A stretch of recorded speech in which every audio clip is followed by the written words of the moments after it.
다시 한번 살펴보겠습니다.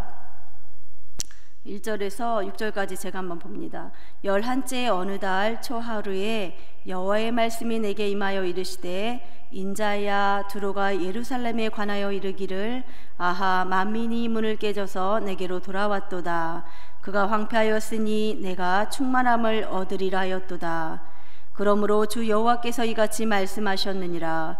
두로야 내가 너를 대적하여 바다가 그 파도를 굽이치게 함같이 여러 민족들이 와서 너를 치게 하리니 그들이 두로의 성벽을 무너뜨리며 그 망대를 헐 것이요 나도 티끌을 그 위에 쓸어버려 맨 바위가 되게 하며 바다 가운데 금을 치는 곳이 되게 하리니 내가 말하였음이라. 주 여호와의 말씀이라. 그가 이방의 노략거리가 될 것이요 들에 있는 그의 딸들이 칼에 죽으리니 그들이 나를 여호와인 줄을 알리라. 먼저 1절에 11째 해 어느 달 초하루에 선민의 극심한 타락상을 지적하고 더불어 이에 상응하는 하나님의 심판이 임하여 남유다가 멸망당하게 된다는 예언을 기록한 3장 15절에서 24장 27절에 이어지는 제 25장에서 32장까지는 유다를 적대한 주변 7개국들에 대한 하나님의 심판을 예상할 수 있습니다. 앞서 제 25장에서는 암몬, 모압, 에돔, 블레셋에 대한 심판의 말씀이 주어졌습니다.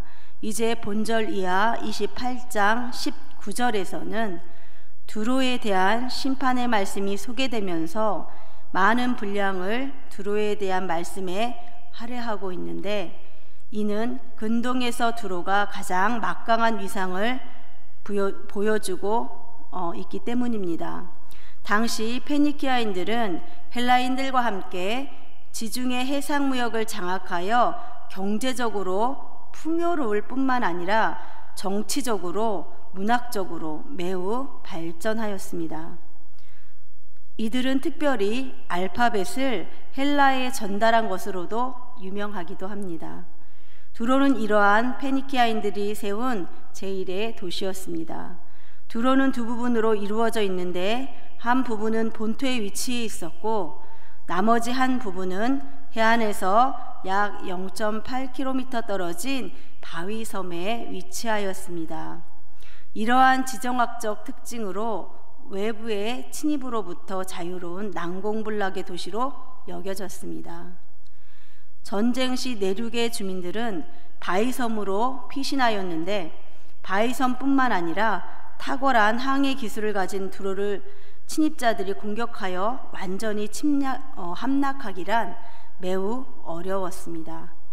그렇기 때문에 두로는 애굽과 더불어 바벨론을 견제할 만한 세력으로 유다 백성들에게 인식되었습니다. 에레미야 27장에는 반바벨론 연합회의에 두로가 참여한 것으로 나오는데 이러한 상황은 하나님의 뜻에 따라 바벨론의 다스림을 받아들이지 않고 거절하는 한 원인으로 작용하였을 것입니다. 하나님께서는 이러한 두로에 대한 심판을 에스겔을 통하여 선포하심으로써 부와 힘과 지혜와 군사적 능력과 지정학적 위치 등은 결코 인간의 위가 될 수 없음을 보여주시고 있는 것입니다. 두로의 멸망에 대한 선지자의 말씀을 믿는다면 인간적인 모든 수단과 방법을 위지하는 것 대신에 오직 하나님만을 위지해야 될 것입니다. 또한 역사적으로 줄곧 우호적인 관계에 있었던 두로가 유다의 멸망을 기뻐한다는 사실은 인간을 위지하는 것이 2절에서 언급하고 있는데 이것이 얼마나 어리석은 것인가를 암묵적으로 보여주고 있습니다. 2절에서 인자야 두로가 예루살렘에 관하여 이르기를 아하 만민이 문을 깨져서 내게로 돌아왔도다. 그가 황폐하였으니 내가 충만함을 얻으리라 하였도다. 본문을 직역하면 두로가라고 말하였기 때문이다가 됩니다. 즉 본문 이하의 본절에서는 두로가 심판에 임하는 첫 번째 원인을 밝히고 있습니다.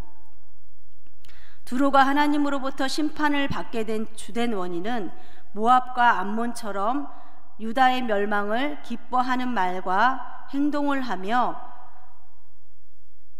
자신의 유익을 얻기 위한 기회로 삼았기 때문입니다.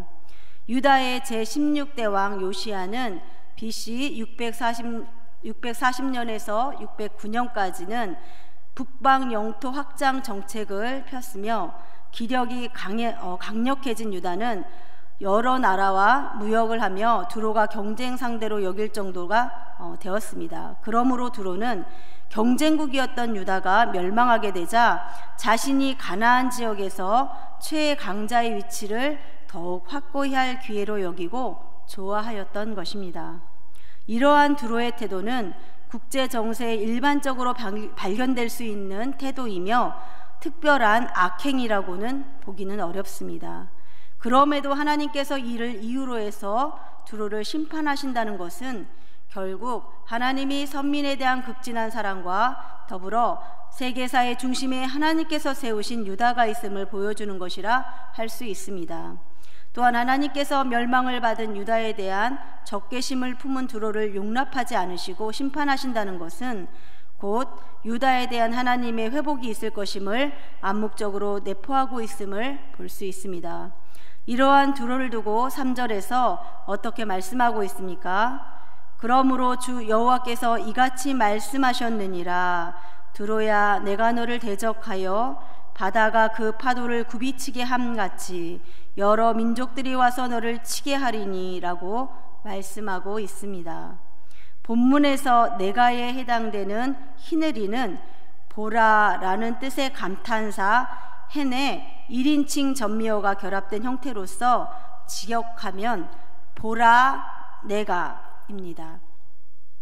이는 듣는 사람으로 하여금 말하는 사람에게 주목하게 하며 지금부터 매우 중요한 내용을 말할 것을 나타내기 위해 사용되고 있습니다. 그리고 이어 하나님께서는 두로를 향하여 대적할 것을 말씀하십니다. 두로는 유다만 사라지면 자신이 더욱 득세할 것이라고 생각하였고 이에 유다의 멸망을 기뻐하였습니다. 그러나 유다를 사랑하시는 하나님께서는 유다의 멸망을 기뻐하는 두로를 심판하심으로써 유다에 대한 하나님의 사랑을 확증하시는 것입니다.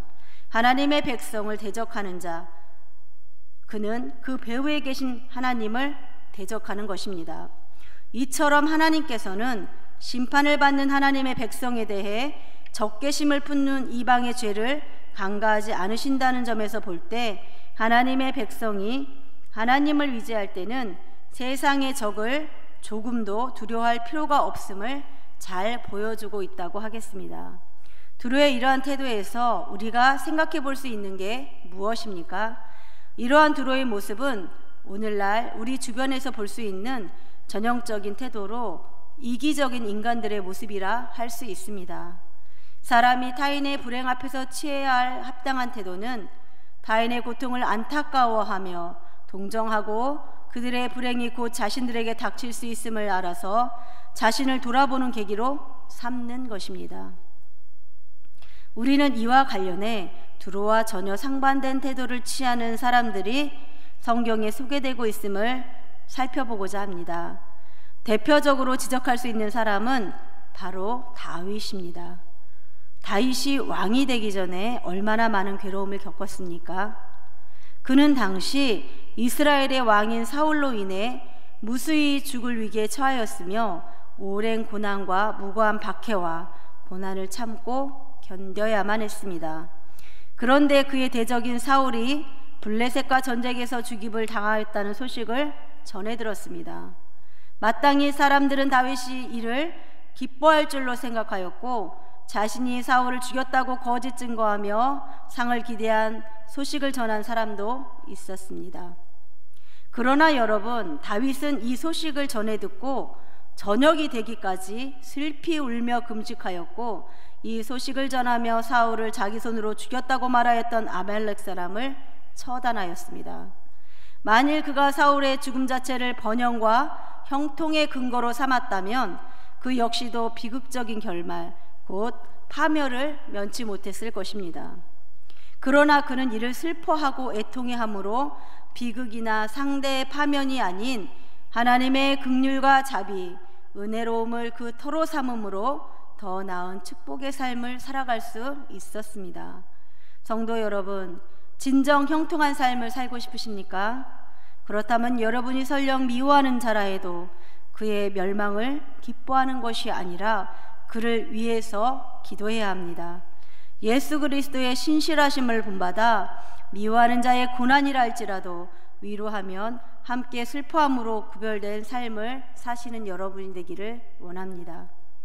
그러한 삶을 사는 자의 삶의 터전은 실로 견고하고 아름답게 세워질 것이며 하나님께서는 이들에게 복의 복을 더하실 것입니다. 진정으로 하나님을 신뢰하고 믿음으로 오늘도 삶의 자리에서 선으로 악을 이기며 예수 그리스도의 향기를 낼 수 있는 진정한 그리스도의 편지가 되시기를 간절히 원합니다. 기도하시겠습니다.